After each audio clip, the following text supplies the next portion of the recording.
Right, little goose, working strain black Labrador, as you can see. But what we're doing with him is putting the first initial stages of a good heel position. Okay, and I always say it's the position, all right, and that position is I want your nose or your eye line right by my knee. Doesn't matter if it's left or if it's right. Sometimes it does though, because within a shooting environment, if you're right-handed and you hold your firearms or your gun or your weapon in your right hand, you want your dog to be heeling on the left for obvious safety reasons. If you're a left-handed gun or a left-handed shooter, dog's on the right-hand side. But the ironic thing is the first stage of how I do it is kind of this one, is I don't actually walk anywhere, okay? Because before I walk from A to B, I want him to know the correct position before I actually do that. So as I do with everything else, very, very boring concrete floor, very, very low stimulus, no distractions whatsoever. But what I'm doing here is I'm using two things, two physical elements or two physical tools to keep him and hold him in the right position to where I want him. Okay, one is a box standard slip lead. Very, very simple stuff, right up the top of his neck, fitted correctly. Okay, the toggle in between the center of his ears here. So we're shadowing along the jawline, so we're not obstructing anything that's soft and mushy in his neck that could potentially put undue pressure on him, which is what we don't want. So lead is fitted correctly, and the reason why it's fitted correctly is because I want to control this. I want to control his brain, his head, his mind. So then I'm taking all of this, the body, the strength, out of the equation, okay? So where his head goes, his body would follow. So I've got a physical connection with him, and I'm using the lead as a tool to apply pressure, i.e. the line will go tight if he's not where I want him to go, or it will be loose where he is where I want him to be, okay? Heel. The second thing that I'm using is my knee. It doesn't matter if it's left or right, but as I'm turning into the dog, I'm using my knee to touch the side of his head or make contact with the side of his head to stop him from pulling forward in front of me, okay? So as I'm turning left-handed into the dog, because I've got him heeling on my left, my knee, as it just naturally lifts as I walk, stops him from pulling forward, okay? So along with not walking from A to B, I always start off turning into the dog, and you can see that what he's doing is he's basically standing still, but just standing or turning in a circle, pulling forward there. So a bit of pressure, you see him check himself back. So I always start off turning into the dog, using the lead and my knee to stop him from pulling forward and keep him in the correct position. Once he's got his little head round that, I turn him away. But what I do is I use a hand for interest, okay? These dogs here, or especially dogs that work for us and that are food receptive, and we have the luxury of using food, we use hands as a motivator. It's completely empty, but he's learnt a hand is a good thing, because good things come from a hand, completely empty, okay? So we're adding an element of distraction here. So when I turn away from him, okay, he's got all of this space to be distracted in. He could lose focus or concentration, and he's got all of that space and distance to become distracted. Goose, good. So when I'm turning away from him, I'm using my hand to hold his gaze, to hold his interest, okay? Like so, still in the right position, but we're turning away. Goose, good. But then what we do is we mix it up.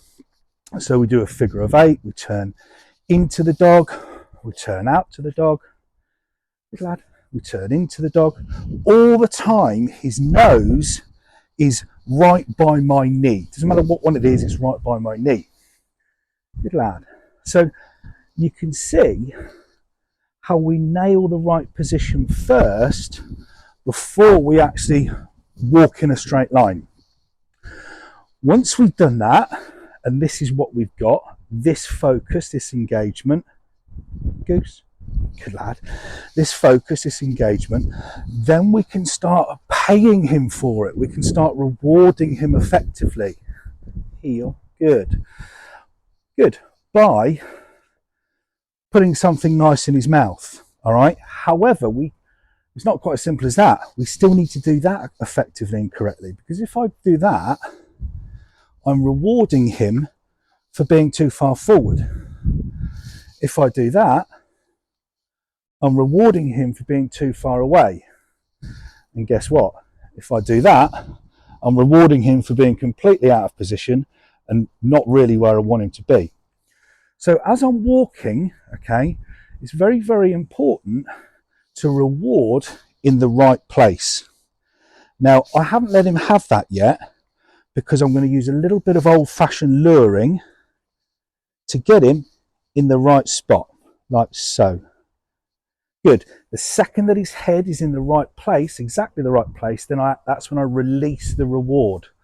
Okay, so as you can get down by the side, the second he's in the right place, that's when the hand releases the reward. So we'll try that again.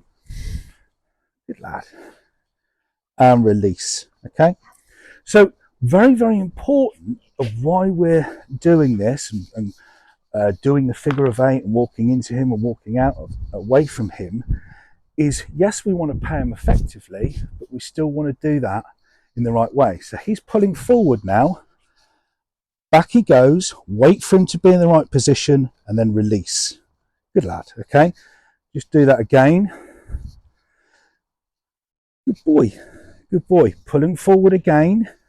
Wait for him to get in the right position. I'm going to wait until that backside comes round. Okay. He's got it. He's nearly got it. He's nearly got it. He's nearly got it. Help him out a little bit. Stepping foot. There it is. And release the treat. Okay. So a little bit of patience, but don't be too impatient or don't be too eager just to go, good boy. Because look at where he is. Look at where he's standing. On, out of position, and completely wrong. So be patient with your rewarding and hold on to it until he's in the right position. And wait until that goes back, till he turns. I'm going to help him out by stepping forward, and then I'm going to release it. Good. So first stage, very first fundamental stage of teaching a dog to heel is not, it sounds stupid, he's not actually walking anywhere until the dog, doesn't matter any dog, until the dog learns the correct position to be in. Once the dog has got that, this is promoted naturally. The focus, the eye, the engagement, the look, this is promoted naturally, okay?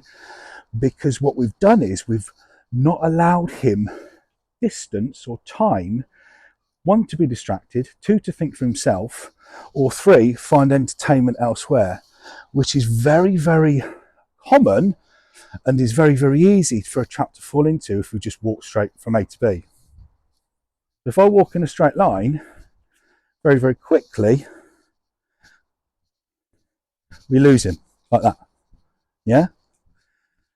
And this is just in the garden. If we were out on the street, we'd completely lose him, straight out of position. So start off, sit there, good lad. Start off with not actually walking anywhere. Don't go from A to B, okay? Get the position correct first by turning in, turning out, rewarding in the right place, giving the reward or the prize or the bit of food or bit of treat of what you're using in the correct position, so the dog, good lad, knows the correct position to be in even before you start thinking about taking him out into the big wide world.